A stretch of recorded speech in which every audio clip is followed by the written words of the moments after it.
The moment the courtroom doors closed on Prince Harry, something far bigger than a legal case collapsed because according to Tom Bauer, this wasn't just a defeat. This was the beginning of the end of everything Prince Harry and Meghan Markle built. Right now, his best bet would be to distance himself completely, make it clear to Harry that the Sussexes are not welcome at all in Britain for a very, very long time. Harry has lost a gigantic privacy case against the Daily Mail and the Mail on Sunday. A good day for them, a good day for journalism, a great day for press freedom, and a very bad day for ginger, whining, treacherous little weasels. That's ridiculous. I mean, what is wrong with this guy? He styles himself as the courageous David taking on the evil dragon of the media, of those awful newspapers. And I'll tell you what he and all his celebrity chums think. They think that because they hate newspapers so much, they can say what the hell they like about newspapers like the Mail, and they don't have to prove it. They discovered they do have to prove it. They had no evidence for this. Harry has been utterly humiliated today, and he deserves it. Still now hanging over Prince Harry after a high court judge threw out every last claim in his case against the Daily Mail on the 7th of July. And according to Tom Bauer, he is not insured for a penny of it. And right there, that quiet, almost technical detail, not insured for a penny, becomes the first crack in a much bigger collapse. Because what happens when a man who built his entire second life on narrative, on image, on being believed, suddenly walks out of court without proof, without protection, without cover? The verdict came down today for Prince Harry's court case against the Daily Mail, and he has been officially deemed.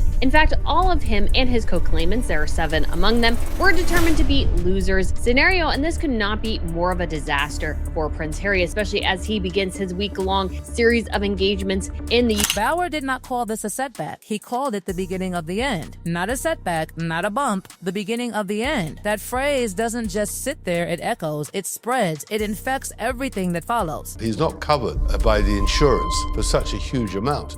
So he is now going to be pursued, and that is a problem for him. The afternoon, in his words, that the pristine victim story the Sussexes have sold for 5 years finally cracked in open court. 5 years. 5 years of carefully constructed narrative. 5 years of positioning Prince Harry and Meghan Markle as victims standing against the system. And suddenly, in one courtroom, under one judge, that pristine image cracked. Not shattered, not yet, but cracked enough for people to start looking closer. Prince Harry is done. Can you expand on that? He's tarnished by losing a case which has cost them at least £50 million in costs. For Harry now, it's down. Trust your testimony, and that's havoc on that.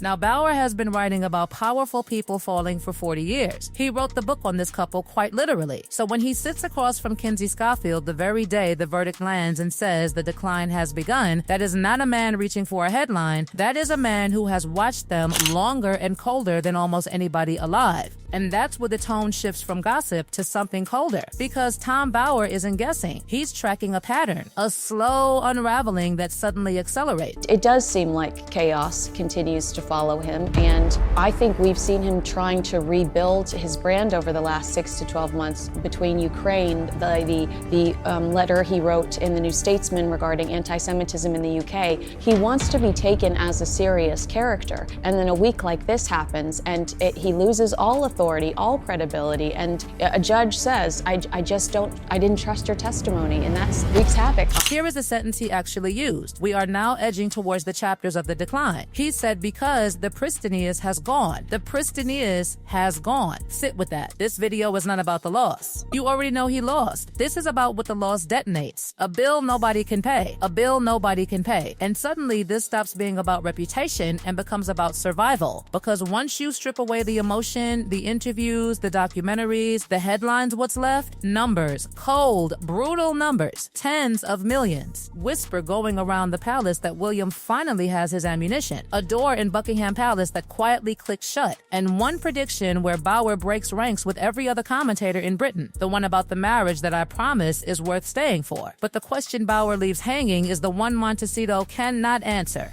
When the money is gone and the titles are on the table, who was left to save them? Let us walk through it. That whisper, that dangerous, quiet whisper inside Buckingham Palace, William finally has his ammunition. This is where it stops being just Harry's problem, because now Prince William enters the picture not emotionally, not publicly strategically. Start with the thing the headline skated straight past. This was not Harry's first defeat in that building. Bauer was quick to point it out, and he said it with the flat certainty of a man reading a scoreboard. Harry has now lost twice in front of the same judge. Twice, and the read Bauer draws from that is brutal. What the establishment is really saying in his words is that they cannot deal with this man, that they do not trust the fifth in line to the throne. Twice, not once. Twice, same judge, same building, same outcome. And suddenly it starts to look less like bad luck and more like a pattern that people inside the system are noticing, a pattern that Prince William cannot ignore. We don't trust the session. That is Bauer's interpretation, delivered without a flicker of doubt. Now, the court did not brand Harry a liar. The judge threw the case out because it leaned on suspicion instead of hard proof, and it actually accepted a good deal of Harry's own evidence. That is the record, and it matters. And this is where it gets even more dangerous, because technically, officially, legally, Prince Harry was not called a liar. But perception doesn't follow technicalities. Perception follows outcomes. And the outcome? A dismissed case, a collapsing narrative, a rising cost. And that cost is where everything tightens. Because while Prince Harry walks out of court, the clock doesn't stop. The meter keeps running. Lawyers don't disappear. Bills don't vanish. And suddenly, the life in Montecito, the one built on Netflix deals, Spotify contracts, royal intrigue, starts to feel fragile. Because while Prince Harry walked out of that courtroom, the real story didn't stay inside the legal documents. It followed Prince Harry home. It followed Meghan Markle back to Montecito. And it followed straight into the one place they cannot escape: the money. The money that suddenly looks thin. The money that suddenly looks exposed. The money that suddenly looks hunted. Because this is not just any bill. This is a figure circling around 50 million. And that number doesn't sit quietly. It hangs over Prince Harry like a storm that hasn't broken yet. And Tom Bauer didn't soften it. Tom Bauer made it worse. Tom Bauer said Prince Harry is not insured for a sum like this. Tom Bauer said the Daily Mail will pursue Prince Harry. And suddenly the narrative flips, because the very institution Prince Harry fought might now control what happens next. And that's where the fear creeps in. Because it's not just about losing, it's about paying.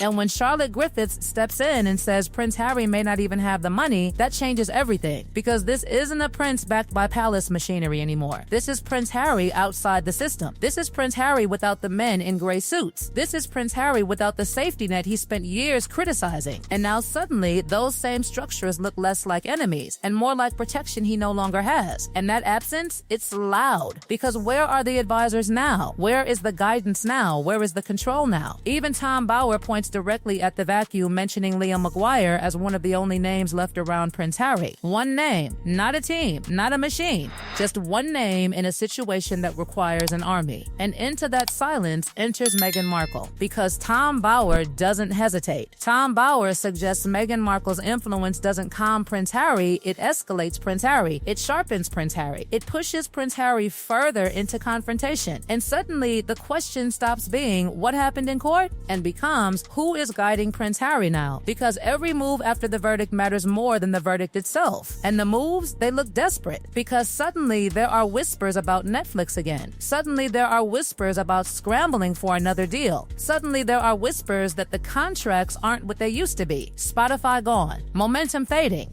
Project stalling, and everything starts to look like what Carol Malone called it out loud. A situation where Prince Harry and Meghan Markle might have to fork out millions they simply don't have. And when that idea lands bankruptcy, even as speculation, it changes the entire tone of the story. Because now it's not scandal. Now it's survival. And that's when the second domino hits the one Tom Bauer hinted at. The one Buckingham Palace has been waiting for. Because Prince William is not reacting emotionally. Prince William is calculating. And Tom Bauer makes that crystal clear. This loss didn't just damage Prince Harry's finances, it handed Prince William something far more valuable: leverage. Because for years, Prince William had to tolerate the unpredictability, the interviews, the documentaries, the books, the threat of what comes next. But now, that threat looks weaker. That threat looks questioned. That threat looks diminished. And when threat disappears, action becomes possible. And that's where Tom Bauer drops the line that changes everything that Prince William could concerted push to strip Prince Harry and Meghan Markle of their titles, just like Prince Andrew. Just like Prince Andrew. That comparison doesn't just sit there, it detonates, because Prince Andrew was removed without a conviction. Prince Andrew lost roles, lost honors, lost standing, and suddenly the idea that Prince Harry could face something similar doesn't sound impossible anymore, it sounds discussed. Quietly, carefully,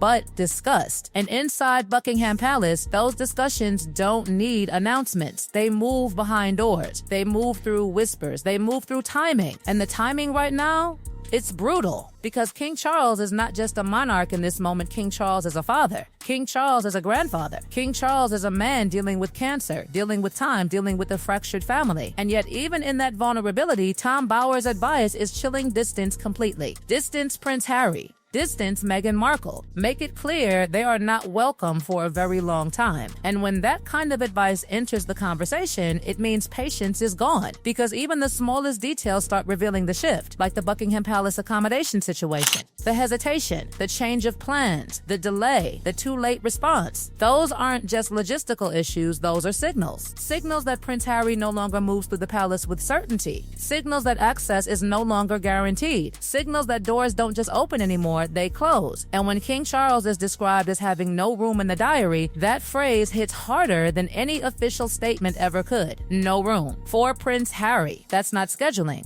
That's distance. And then comes the confirmation from Katie Nicholl, the one question everyone keeps asking: will Prince Harry return as a working royal? No, not maybe, not someday, not under conditions. No, because Prince William will not allow it. Because Prince William sees the risk. Because Prince William sees the damage. Because Prince William sees the pattern. And those bridges burned completely, but Tom Bower refuses that narrative. Because Tom Bower says something colder, not separation, dependence. Because Tom Bower says Prince Harry and Meghan Markle need each other, not out of love, not out of stability, but out of survival. And that is darker than any breakup, because that means they are locked together, not thriving, not rising, but holding on. Holding on as the money tightens, holding on as the palace distances, holding on as Prince William sharpens his position, holding on as public trust cracks, holding on as every move becomes more scrutinized than the last.